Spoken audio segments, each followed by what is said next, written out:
तो उसमें हर एक भाई बहनों को जो घर में नव ग्रंथियां करवानी चाहिए, नव ग्रंथियां दान करवानी चाहिए। और उस दिन अपना जन्म पत्र भी दिखा देना चाहिए पुरोहित घर में जब आए।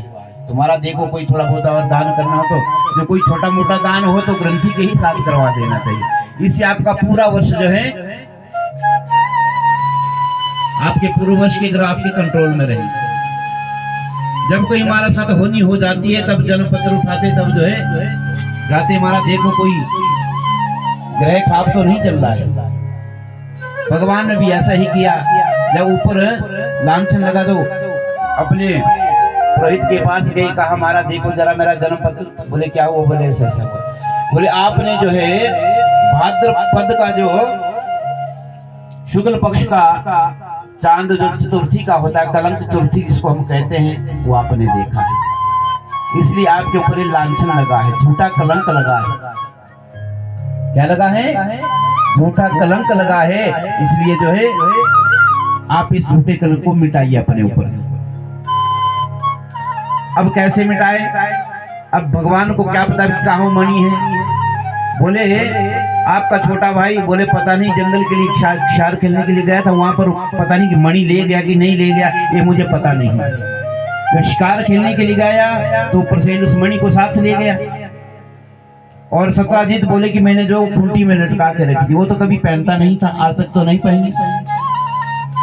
होनी प्रबल है। होनी क्या है? वो प्रबल है। अभी बोलते हैं हम कि हमारे जन्मदिन करने से क्या होगा, ग्रंथि करने से क्या होगा, यज्ञ अनुष्ठान से क्या होगा। अभी आप यहाँ बैठे हैं आप सभी लोग, अभी आपने सड़क में जाना है, बाहर बारिश लगी है तो क्या करेंगे आप? छाता लेंगे। अब छाता लेके सड़क में पहुंचेंगे, क्या आप भीगेंगे कि नहीं भीगेंगे? थोड़े बहुत भीगेंगे, भीगेगी नहीं। हमारा नीचे का हिस्सा जो पाँव टांगों के ऊपर पानी तो पड़ेगा थोड़ा। अगर छाता ही ना हो तो पूरे भीग जाएंगे। तो हमारा जो हमने अनुष्ठान किया है, जो हमने ग्रंथि की है, वो छाते का काम करता है, यानी कि कवच का काम करता है हमारे। इसलिए जो यज्ञ किए जाते हैं, दान किए जाते हैं। होनी प्रबल है, उसने होना है, वो होके रहेगी, परंतु वो कम होगी। उस होनी ने होना है, वो प्रबल है, परंतु वो कम आपके ऊपर प्रभाव डालेगा।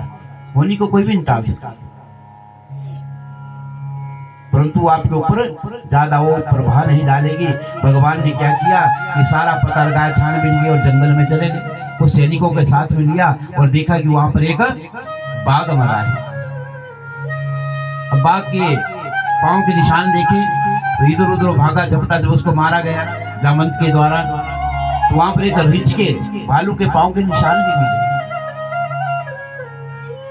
भगवान ने देखा कि भालू के पांव के निशान हैं, तो धीरे धीरे उन पांव का जो है निशानों को देखते देखते देखते वो गुफा के पास पहुंच गए। जैसे ही गुफा के पास पहुंचे तो वहां निशान गायब हो गए। भगवान ने सोचा वो ना हो कहीं मणि इसी गुफा में ना हो, कहीं रिछ ना ले गया, भालू ना ले गया। भगवान ने जो गुफा के बाहर सैनिकों को रखा और भगवान स्वतः उस गुफा में चले। बोलते अंदर जैसे ही गए तो वहां पर भालू की जो बेटी थी जामवंती, उसके हाथों में वो मणि खेल रही थी उसके साथ। जैसे पहली बार उस जामवंती ने किसी मनुष्य को देखा तो डर गई और उसके हाथ से मणि गिर गई। जैसे गिरी तो पीछे जामवंत उनके पिता बैठे हैं और मणि उनके पास जाके गिरी। बोले क्या हुआ बेटा? तो बोल नहीं पा रही क्योंकि पहली बार किसी मनुष्य को देखा। जामवंत बाहर आए, देखा तो कोई मनुष्य है गुफा में। बोले क्या, कहां से आ गए? बोलते 28 दिन तक युद्ध हुआ। 28 दिन तक युद्ध चला। युद्ध में क्या हुआ? जब 28 दिन व्यतीत हो गए तो या भालू की नस नस ढीली हो गई। क्या हुई?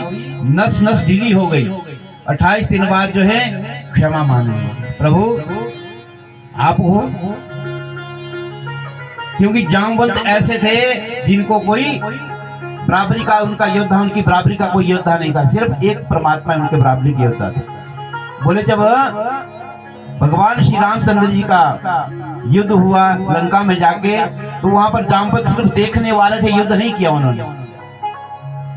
वो सिर्फ देखने वाले थे क्योंकि उनकी बराबरी का कोई योद्धा ही नहीं था। जब युद्ध समाप्त हुआ, भगवान श्री रामचंद्र जी अपने राज्य में वापिस आए, राज्याभिषेक हुआ, सभी भालू वानर सभी वहां पर आए। जब वो वापिस जाने लगे तो वहां पर सभी ने कुछ ना कुछ मांगा, प्रभु ने कुछ ना कुछ दिया, परंतु जो दूर जाके बैठे हैं, जाओ मत, बोले महाराज आप भी आइए और आप भी कुछ लीजिए, मेरे हाथों से दान कर रहे हैं। बोले नहीं मुझे कुछ नहीं चाहिए, परंतु एक बात है, मैं आपके साथ युद्ध करना चाहता हूँ, मुझे युद्ध की भिक्षा दो।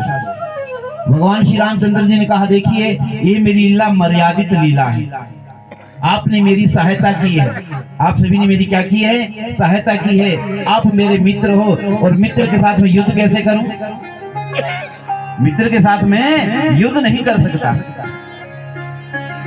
परंतु हाँ आपकी मनोकामना को जरूर पूरा करूंगा। तो आज भगवान द्वापर में जाके जामवंत के साथ युद्ध कर रहे हैं। 28 दिन जो युद्ध चला, बाद में जब 28 दिन के बाद नस नस ढीली हो गई जामवंत की, तो हाथ जोड़ खड़े हो, प्रभु मुझे क्षमा करना, आपके बाजुओं का बल भी मैंने देखा। बोले आपके बाजू में तो बड़ी ताकत है। बोले कैसे आना हुआ, तो भगवान ने सारी अपनी व्यथा सुनाई थी, ऐसे ऐसे में यहाँ पर आया। तो भगवान की ये लीला थी, क्योंकि मनोकामना पूर्ण किसकी करनी थी, अब देखिए जामवंत ने क्या किया, जो संवेदक मणि थी वो एक हाथ में ली, दूसरे हाथ से अपनी बेटी का भगवान के हाथ में दे दिया, ये मेरी बेटी है, इसके साथ विवाह कर लो, दहेज में इस मणि को ले जाओ। प्रेम से बोलिए, भगवान का दूसरा विवाह इसके साथ, जामवंती भालू की बेटी के साथ हुआ। अब तीसरा विवाह देखिए।